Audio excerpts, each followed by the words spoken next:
हमारे साथ बातचीत करने के लिए हैं निशिकांत दुबे जी। निशिकांत जी, आपने प्रिविलेज मोशन लेकर आए हैं राहुल गांधी के खिलाफ। उन्होंने बोला कि दो हिंदुस्तान पैदा हो रहे हैं हिंदुस्तान के अंदर और ये सरकार नाकाम रही है बहुत सारी चीज़ों को लेकर।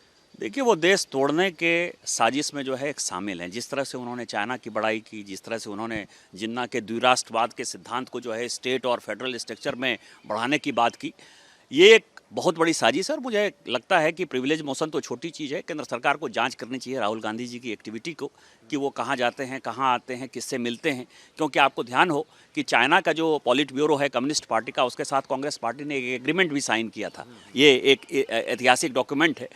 तो जो थ्योरी वो चला रहे हैं, उनको ना इतिहास पता है, ना भूगोल पता है, ना अपने खानदान का पता है, ना कुल का पता है। और इस कारण से एक बहुत बड़ा बवाल होने वाला है, जिसके खिलाफ मैंने प्रिविलेज मोशन किया है। और राहुल गांधी जी को सीखना चाहिए, उनको एक अच्छा ट्यूटर रखना चाहिए। नहीं, उन्होंने ये भी कहा कि भारत सरकार की ऐसी विदेश नीति रही है जिसके चलते दो जो दुश्मन देश हैं पाकिस्तान और चीन, वो अब एक हो गए हैं भारत के खिलाफ। इस पर क्या कहना चाहिए? मैंने यही कहा ना, इतिहास उनको नहीं पता है। जब पाकिस्तान ऑक्यूपाइड कश्मीर, जब हमने चाइना जो है, नेहरू जी की गलती के कारण जब चाइना ने हमारे ऊपर अटैक किया और कई एक वर्ग किलोमीटर जो है हमारा भूभाग उन्होंने ले लिया अपने पास, चाइना ने, आज भी उसको चाइना ने नहीं लौटाया है। और दूसरा जो पाकिस्तान ऑक्यूपाइड कश्मीर, जो नेहरू जी के एक ब्लंडर के कारण आज भी आप समझिए पाकिस्तान का पार्ट है, जो हमारा देश का हिस्सा है, उसमें कितने दिनों से, वर्षों से जो है वो रोड बना रहा है। गिलगित का क्या हालत है, बाल्टिस्तान का क्या हालत है, अक्साई चीन में किस तरह का रोड बन रहा है। ये 62-63 से बन रहा है बॉस। उनको तो पता ही नहीं है। वो अपने ही इतिहास को जो है 60 साल में, जब वो अपने घर के इतिहास को नहीं समझ पाए, जब अक्साई चीन, गिलगित और बाल्टिस्तान के जो है रूपरेखा और भूगोल को नहीं समझ पाए, तो आज वो क्या बात करेंगे। मैं ये कह रहा हूँ कि इस देश को तोड़ने की जो साजिश गांधी परिवार कर रहा है, उसी थ्योरी को वो आगे बढ़ा रहा है। आपने ये भी कहा अपने ट्वीट में कि जिन्ना की जो द्विराष्ट्रवादी सोच थी उसको प्रदर्शित कर रहे हैं राहुल गांधी। उसका पीछे रीजन ये है कि जो स्टेट है, स्टेट कोई सॉवरेन स्टेट नहीं है। हमारा स्टेट के साथ कोई सेंटर का एग्रीमेंट नहीं है। भारत सरकार जब चाहे किसी भी स्टेट को डिवाइड कर सकती है। 1956 में नेहरू जी ने ही भाषा के आधार पर इसका डिवीजन किया। इसी राहुल गांधी जी ने और सोनिया जी ने जो है आंध्र प्रदेश असेंबली के रिजोल्यूशन के खिलाफ जाकर तेलंगाना को क्रिएट किया। सिक्किम जो है उसका हमारा पार्ट हो गया। तो आप क्या कहेंगे कि ये सारे चीज़ जो है हमने गलत कर दिए। हमारा स्टेट, इवन 600 राज्यों का जो है मिलान सरदार पटेल जी ने किया, तो वो स्टेट की बाउंड्री थी ना। स्टेट की बाउंड्री को फाइनली दूसरे स्टेट के साथ कन्वर्ज किया ना। तो उनको कुछ नहीं पता है, उनको संविधान के खिलाफ वो गए हैं। इसीलिए मैंने उनके खिलाफ विशेषाधिकार हनन का प्रस्ताव दिया है। उन्होंने ये भी कहा कि 4-5 लोगों को बस पैसा बांटा जा रहा है, आम लोगों के लिए कुछ नहीं हो रहा है, बेरोजगारी बढ़ती चली जा रही है, सरकार ने कुछ नहीं किया है पिछले 7 साल में, और कुछ चंद लोगों के पास में ही पैसा जा रहा है पूरा बजट का। बिरला हमारे सामने पैदा हुआ, डालमिया साहब हमारे सामने पैदा हुए, रिलायंस जो है इतनी बड़ा एम्पायर हमारे सामने बना। अडानी को पोर्ट किसने दिया? हमने दिया कि आपने दिया?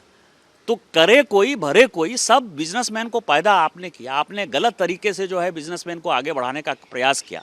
आज जो है आप अपनी गलती को छुपाने के लिए यही बात कर रहे हैं। आप ही बताइए ना, ये एम्बेसडर कार जो है केवल बिरला जी बनाएंगे, आपने क्यों दूसरे को कंपटीशन को मार दिया?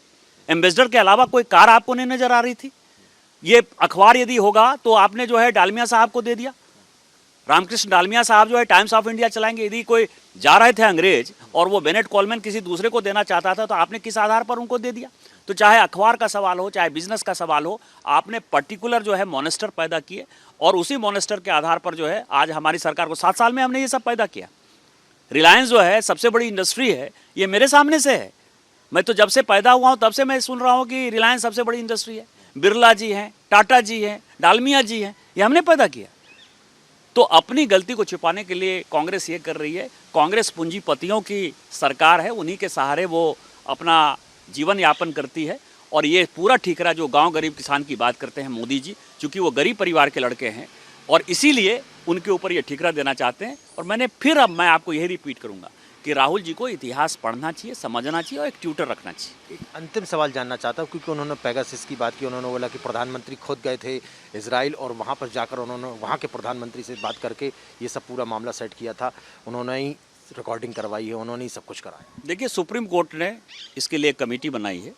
और यदि आपको ऐसा लगता है तो पेगासस में आपका भी नाम है, सो कॉल्ड आप जैसा कह रहे हो, आप आपको को अपना फ़ोन जो है उस कमेटी को देना चाहिए, जिससे दूध का दूध पानी का पानी हो जाए। ये जांच से भाग रहे हैं, इनको सुप्रीम कोर्ट पर विश्वास नहीं है, जांच पर विश्वास नहीं है, भारत के संविधान पर विश्वास नहीं है।